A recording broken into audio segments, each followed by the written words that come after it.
Welcome to Tennis Spin, where we put our spin on your tennis. I was walking by a court the other day, and I kept hearing the father, hit at the peak, hit on the rise, don't let the ball drop. What does that mean?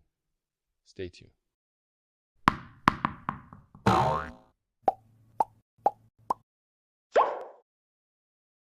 All right, so I was walking by the court.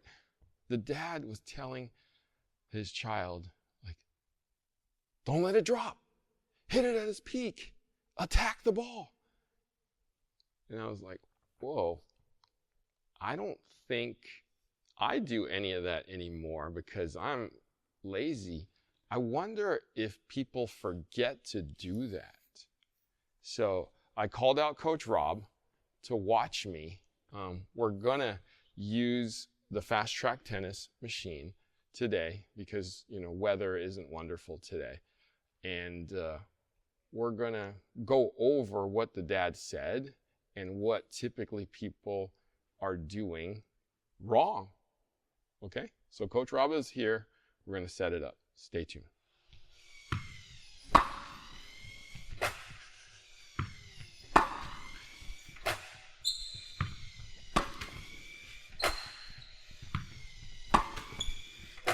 Harry, you're letting it get too low. Oh, that was better. Oh. Keep moving your feet and your head down, Harry. There you go. That's in your strike zone. Good job keeping your head still, Harry. Coach. Oh, way Oops. too low, Harry. Got to move your feet a little more. Move up to it. Move up to it. There you go. Move up again. Go, go, go. Hit it. There you go, Harry. Get up to it, get up to it, get up to it. Good, Harry. Move up again, move up more. Oh. There you go, Harry. Recover. Good job, Harry. Head down. Tell me about hitting Harry, it at this the is the peak. longest rally you've ever had, Harry. Tell me about hitting it at its peak. So you can move up to the ball and catch it when it sits up right there. Or you can wait for it to come down a little lower, and it's a little easier to get a little more topspin as it drops. And as you move up to it, you'll be giving your opponent less time to recover because you're catching the ball earlier. There you go. Nice, Harry. Head down again. That's it. Good, Harry. Look at those dots on the ball. Wow, Harry, you could get good doing it this way. Oh, I hit the target.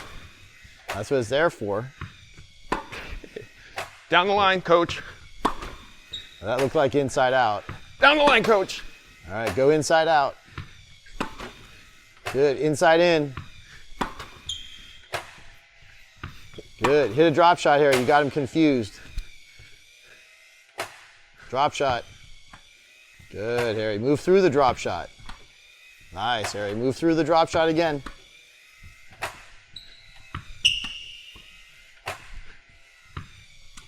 Oops. Oh! So, coach. That was a long rally, Harry. Catch your breath. We don't hit that many balls in a row usually. It's because of my fault. I won't answer that one, but I could agree with you. Now, during the week, I saw a father and a pretty high-level girl on the court. And the father kept saying, hit the ball on the rise, hit the ball on the rise. Why are you letting the ball drop? Right? Hit it at its peak or hit it earlier. Okay. So I thought about that, and I think people know or should know to do that. But I feel like people forget it on the court. They're standing in probably too far back, or they don't recognize that the ball that's coming to them is not coming as fast or as deep as they anticipate. Therefore, they're kind of standing there waiting for the ball to come, and then it doesn't come to them. Right. Therefore, they're reaching, right? They're Right. reaching for it. So when I was doing this with you, you were telling me a couple things. Attack the ball a little bit more. Right. If you're trying to get the ball on the rise, obviously you're going to have to move forward and get it when the it lands, it's coming up, and you're trying to catch it at more or less the peak of your strike zone. So if your strike zone is right, hip height, waist height, you want to move up and catch it there, fine. You're going to give your opponent less time to recover. If you want to let the ball drop like you were doing earlier, you were kind of letting it come down, it's a little easier to get topspin on it, especially when you're kind of learning it. You're maybe not trying to be as aggressive moving forward. You're, trying to rally with somebody. You're not moving up and trying to peg balls into the corners. You're trying to just get a simple rally. That was kind of your warm up, was just there. And then I was like, okay, Harry, you're getting good. You're keeping your head down finally. Thank you. So then it was like, okay, now let's see if you move up and can you take it earlier? Okay. Move your feet and be ready to attack the ball and get it before it gets you. Right. So depending on the skill level of who it is and what they're trying to work on, But it's always probably good to take the ball as early as you can. It gives your opponent less time to recover for sure.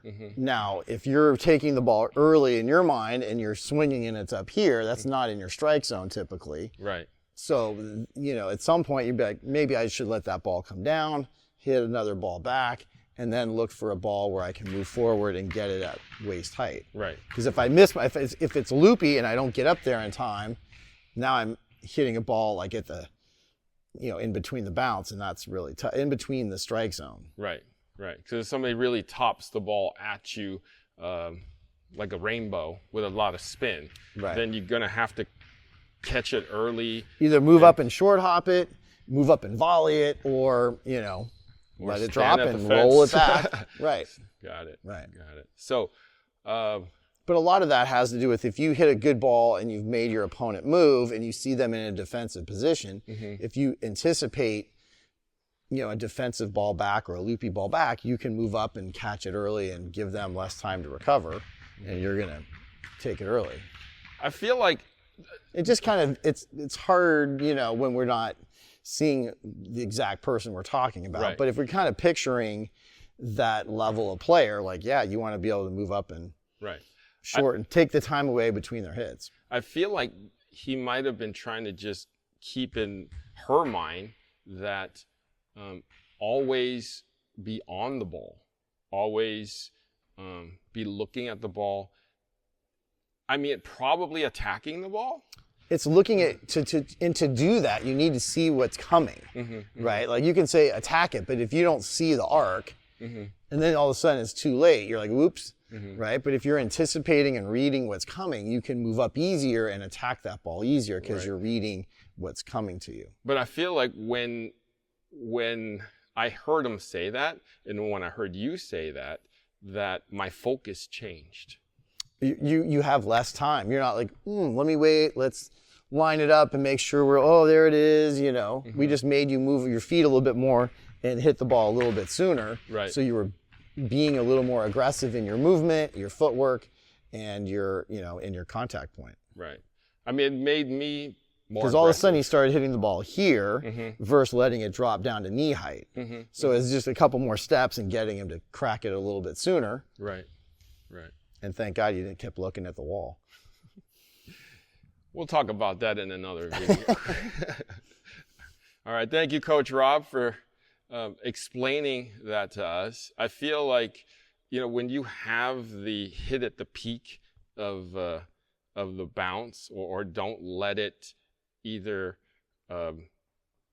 drop too low on the bounce, then you have a better mindset of going after the ball, and I think it puts you in a more aggressive position to hit the ball in a more of an offensive way, right? Yeah, right. Exactly. It's hard when the peak is like, if they loop you and the peak is over your head, that's a challenging time to try to hit it. So it's more like getting it at the peak of your strike zone. Right. Or if you have to hit a high forehand, fine.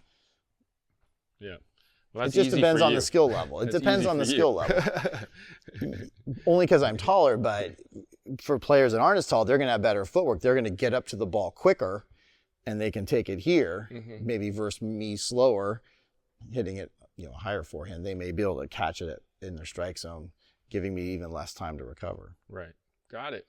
So guys, try to hit it in your strike zone. Maybe get it in your mindset that hit it at the peak of the bounce if it's, in your strike zone. Don't let it drop too low, because that means you'll just be, kind of reaching for it too much. Coach Rob, thank you for teaching us the way.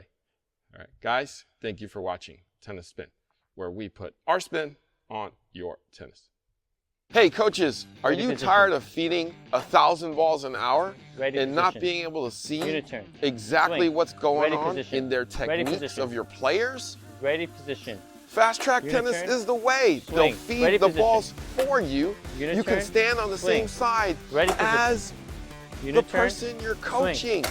You can see exactly what they're doing wrong. Are they turning? Are they turning wrong? Uniturn.